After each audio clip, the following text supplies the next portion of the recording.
Hello students, today we are going to learn about modal verbs and their functions in spoken English. When we speak the language English, we use all these modal verbs in different contexts. Today we are going to learn about it. Okay, are you ready? Okay.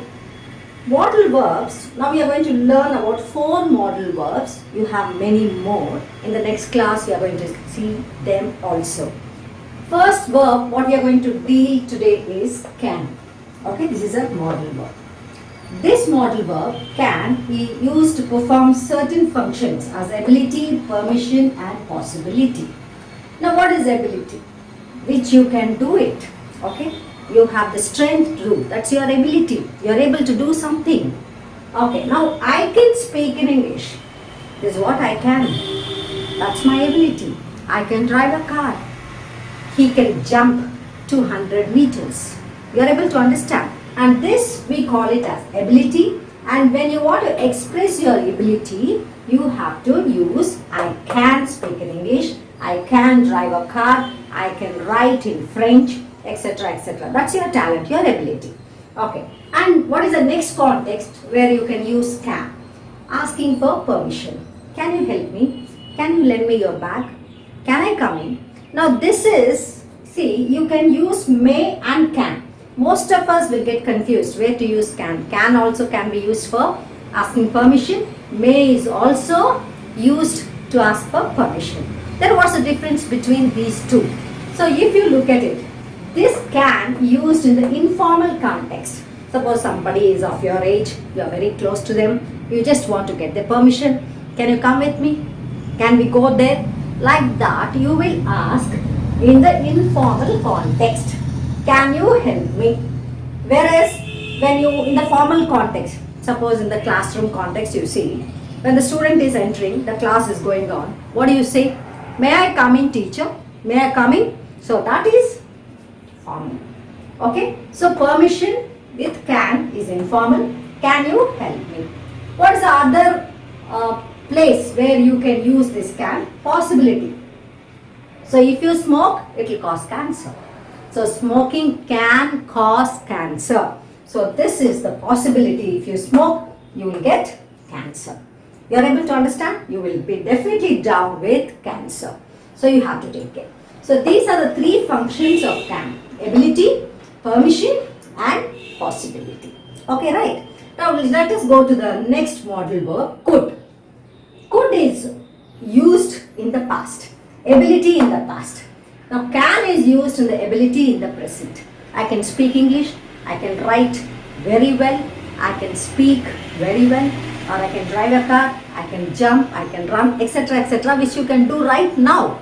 And but could is used to the activity which happened in the past. For example, when I was young, I could run faster. But now, no.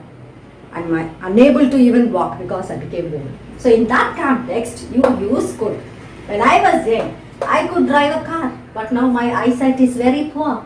I cannot drive a car properly. Okay. Now the next use of could is more polite permission. Could you please teach me a poem? Now formal, informal, polite. There is a difference between these 3. So formal context, formally, that means when you are talking with the officials, may I come in, sir? May I get your permission to go in the afternoon? Like that. That is formal. Informal, with your friends, with your colleagues, with your family members, you will be very free with them. Then you will use can permission. Now this could is polite. When you are asking permission from your elders, okay, could you please teach me the poem? You are asking your teacher. Could you please help me to learn the poem? Okay, this is what? This is more polite permission. You use, could you please teach me the poem? Okay, now let us go to the verb may. May. May, I told you, it is a formal permission. May I come in? May I come in?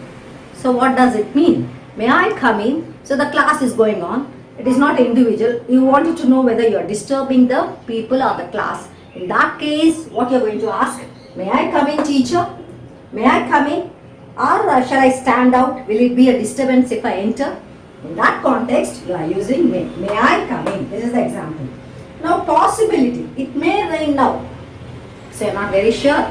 It is possible because you assumed because of the clouds. You had a doubt that it may rain. So you are not very sure, but you have some knowledge because of the clouds is going to rain. In that context, you use it may rain now. Okay, what's the next one? Might. Might is weak possibility. So you are not at all sure, but there is a guesswork. Okay, it might rain. So what is the difference between this it may rain and it might rain? This is possibility because you have seen the clouds, so you are feeling that it may rain now.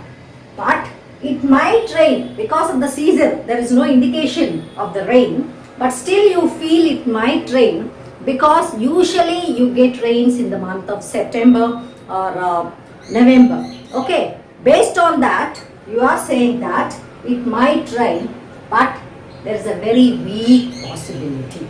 So these are the 4 modal verbs we learned today. Their functions with examples I have taught you.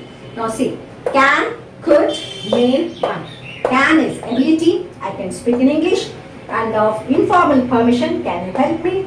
And possibility, smoking can cause cancer. And an ability in the past, that is you are using could. When I was young, I could drive a car. And more polite permission, could you please teach me the poem? And then may, permission, formal permission, may I come in? And possibility, it may rain now. And might, that's a weak possibility, it might rain. You are doubtful, okay, understood. So it might rain. So these are the 4 things. Hope you understood well.